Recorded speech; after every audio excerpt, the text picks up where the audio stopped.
Hello friends, मैं हूं सुनीता और आप देख रहे हैं यूट्यूब चैनल फूड कार्ट।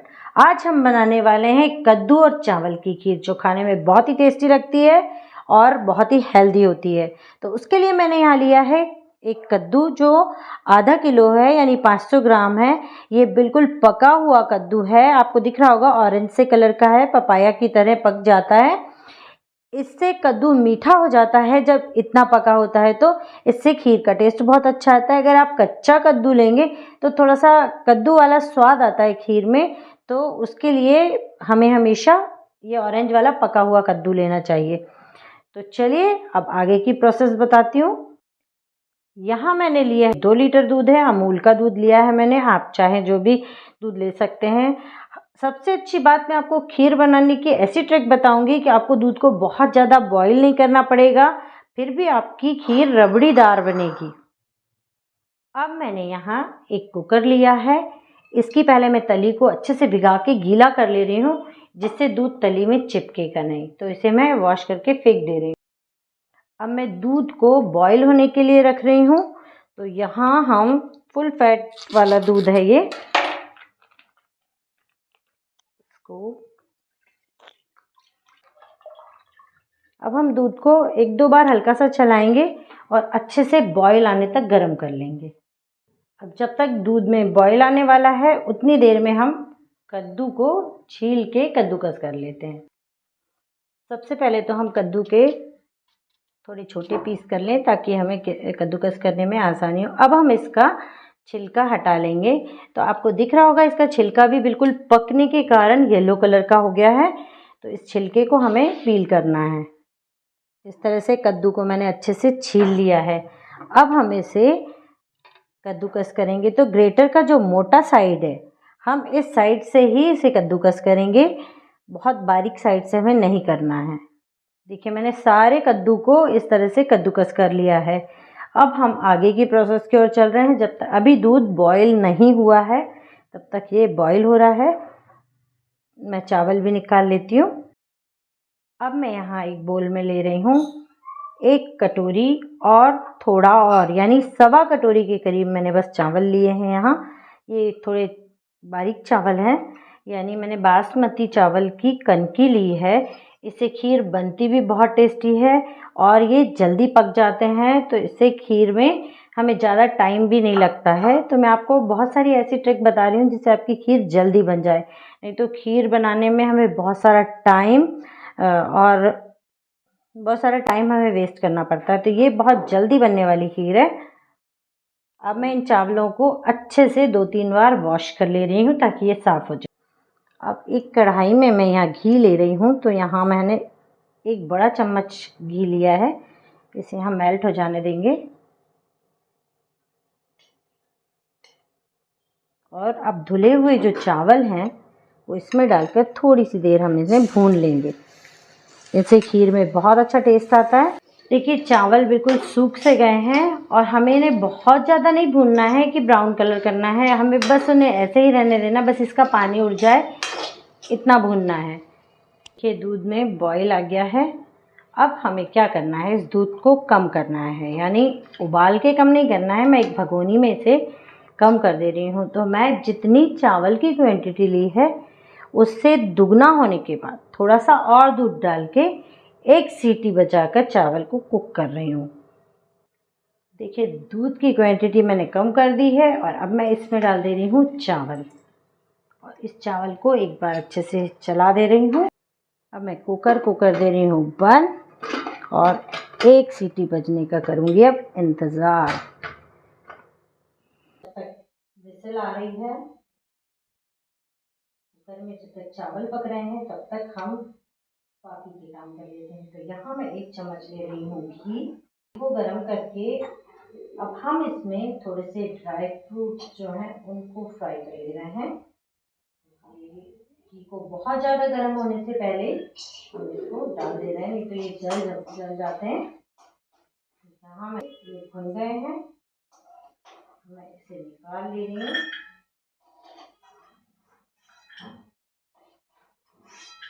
ये भी 1 मुट्ठी के करीब काजू हैं, ये भी कटे हुए हैं, तो हम इन्हें भी भून ले रहे हैं, हल्का सा इन्हें डीप फ्राई कर रहे हैं। बाद हम डाल रहे हैं किशमिश। बस हल्का सा भूनना है तो इनका कच्चापन भी निकल जाता है और टेस्ट जो है वो दुगना हो जाता है।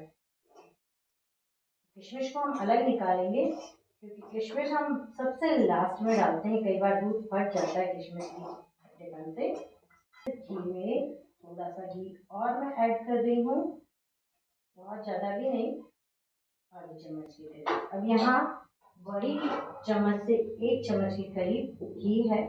इसमें हम डाल रहे हैं कद्दूकस किया हुआ कद्दू। तो ये जो कद्दू है यानी पम्पकिन, इसे हम हल्का सा भून लेंगे। तो भूनते भूनते ही ये पक भी जाएगा और इसका टेस्ट जो है वो बहुत अच्छा हो जाएगा। तो इसे हमें घी में भूनना है, बहुत जल्दी है। चम्मच घी में मैंने इसे बहुत अच्छे से डाल के भूनना शुरू किया है। अब ये भुन भी जाएगा और साथ में ये कुक भी हो जाएगा। हमारे दोनों काम हो जाएंगे, इससे इसका टेस्ट भी बढ़ जाएगा और कद्दू वाला जो स्वाद है वो बिल्कुल खीर के हिसाब से चेंज हो जाएगा। आपको ऐसा नहीं लगेगा कि ये कद्दू की खीर है तो इसमें कद्दू का टेस्ट अजीब सा आ रहा है। बहुत टेस्टी हो जाता है कद्दू, क्योंकि पका कद्दू ऑलरेडी मीठा भी होता है और टेस्टी भी होता है। और हम इस तरह से जब उसे घी में भून लेते हैं तो और भी टेस्टी हो जाता है। अगर आपको लगे कि कद्दू बहुत चिपक रहा है कढ़ाई में या जल रहा है, तो आप इसे थोड़ी सी देर के लिए इस तरह से एक ढक्कन से ढक दें, तो थोड़ा भाप के कारण ये जलना बंद हो जाएगा और अच्छे से कुक हो जाएगा। कद्दू कुक हो गया है लगभग। हम एकदम पूरा 100% कुक नहीं कर रहे हैं, लेकिन ये 90% कुक हो गया है। बाकी ये बचा हुआ दूध में भी बॉईल होके पूरा कुक हो जाएगा। हमारे चावल जो हैं देखिए कुक हो गए हैं एकदम परफेक्ट। अब हमें क्या करना है, जो हमने दूध निकाला था भगोनी में, वो दूध इसमें ऐड कर देना है। देखिए काफ़ी सारा दूध फिर से ऐड हो जाएगा। अब जो हमारा बहुत सारा टाइम लगने वाला था दूध और चावल के पकने का, वो टाइम हमारा बच जाएगा। खीर के हिसाब से ये चावल हाफ कुक हुए हैं। वैसे हम अगर चावल खाते हैं तो ऐसे पके हुए खाते हैं, लेकिन खीर में बहुत ज़्यादा चावल कुक हो चुके रहते हैं, तब खीर अच्छी लगती है। तो अभी हमें इसे और भी कुक करना है। अब चावलों को पकते हुए काफ़ी टाइम हो गया है, 7-8 मिनट के करीब हो गए हैं। अब मैं इसमें कद्दू ऐड कर दूंगी, क्योंकि हमें थोड़ी देर इसे कद्दू के साथ भी कुक करना है। सारा कद्दू मिलाने का इसे अच्छे से मिक्स कर देंगे कद्दू। अब हम यहाँ एक कढ़ाई में ले रहे हैं 1.5 कप चीनी। तो देखिए मैंने इन दोनों मेजरिंग कप से 1 कप और इससे 1 कप, तो 1.5 कप ये हो गई। अब हम अपनी मिठास के अनुसार चीनी कम ज़्यादा कर सकते हैं। जैसे हमें चीनी भूनना है, मान लीजिए अगर आपको कैरामल बनाना टफ लगता है तो आप डायरेक्ट चीनी डाल सकते हैं खीर में, ऐसे कोई इशू नहीं है। टेस्ट में कोई विशेष वो नहीं लगेगा, आपको अच्छी ही लगेगी।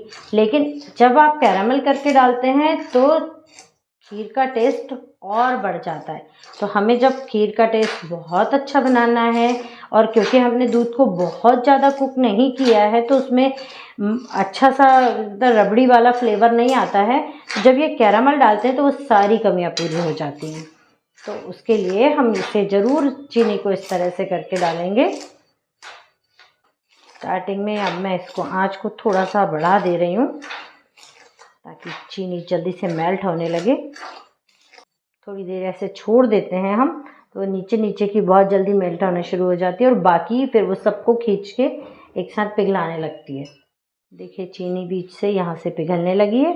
अब वो सारी चीनी को इस तरह से पिघलाना शुरू कर देगी। तो जैसे चीनी अब पिघलने लगी है तो ये जले नहीं, हमें इस चीज़ का बस ध्यान रखना है। इसे मिक्स करते जाएं।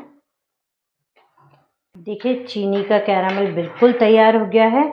ये थोड़े थोड़े से जो मोटी मोटी चीनी बची है ये दूध में घुल जाएगी, तो इसके लिए हमें कोई टेंशन लेने की ज़रूरत नहीं है। अब हम इसे एकदम बहुत सारा नहीं डालेंगे।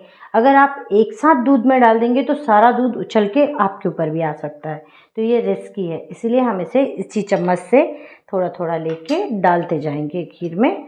चलिए मैं बताती हूँ किस तरह से डालना है। ये रही हमारी खीर। अब हम खीर में इसे थोड़ा थोड़ा इस तरह से, देखिए कितनी तेज़ आ रहा है ऊपर, तो इसी तरह से ये ऊपर आता है।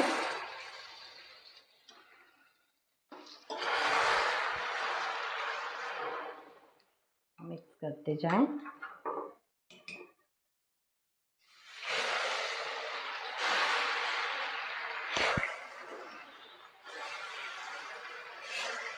इससे खीर का, अगर आप सादी खीर भी बनाते हैं, यानी अगर कद्दू की खीर नहीं बनाते हैं और इस तरह से कैरामल डालते हैं, तो वो खीर भी बहुत टेस्टी हो जाती है और उसका कलर भी बहुत अच्छा हो जाता है, जैसे रबड़ी वाली खीर का हो जाता है। तो इस तरह से इसे डालते जाएं।